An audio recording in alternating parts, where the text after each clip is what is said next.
I used to take my grandkids out tubing in the water. My daughter won't let me take them out anymore because she's afraid of them touching the water. She won't even let them wade in it anymore. Live in a place, like as you said, that's right on the water. I mean, that's why I moved there in the first place. And now I can't use the water for a large part of the fun we used to have. So I'm very upset by that.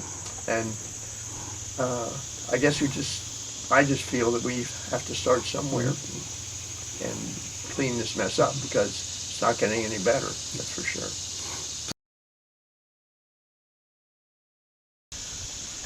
Well, I'd say if people don't get involved, what's going to happen? Nothing's going to change. The population in the greater metro area is growing and growing. It's not going to shrink. So it's just going to get worse. So unless people have more of involvement in the river and ultimately can put pressure on state officials, legislators as well, it's just bound to get worse. I don't see any improvement.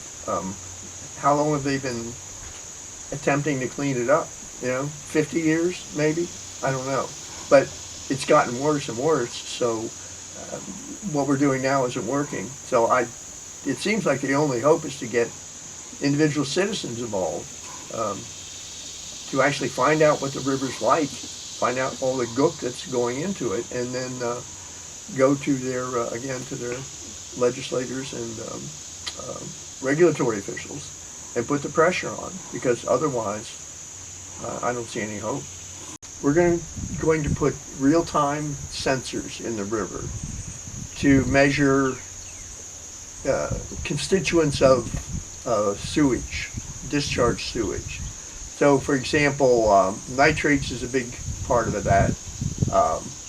What else? Turbidity, dissolved oxygen, pH.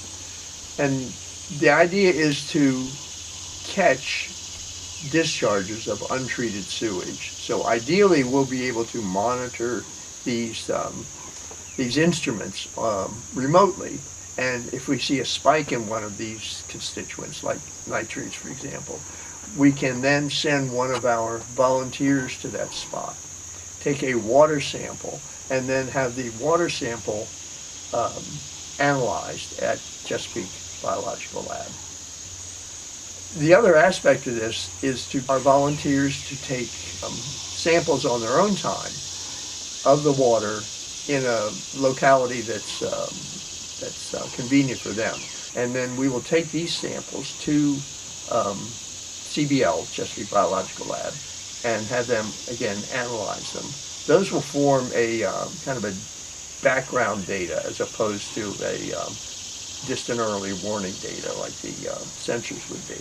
But that background data hopefully will be very usable to our partners in this, the Chesapeake Biological Lab. And in addition, it's going to hopefully stimulate the volunteers to get involved and to take, let's say, ownership of the river.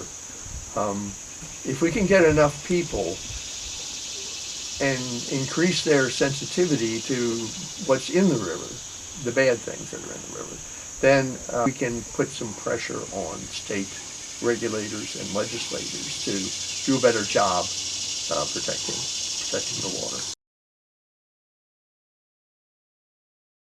Surprisingly, no, they're not. I guess it's out of sight, out of mind. I mean, who even sees sewage treatment plant discharges? Most people don't even know that sewage treatment plants dump into the river, even though most of the time they dump, it's treated and, within spec, lawful.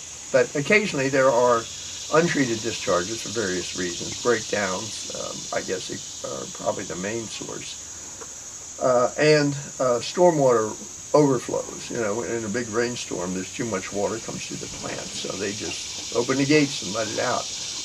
That's nothing that's illegal, but on the other hand, it's not good either. So I think if we can make more people aware of what's happening there, then, as I said, it'll put pressure on them.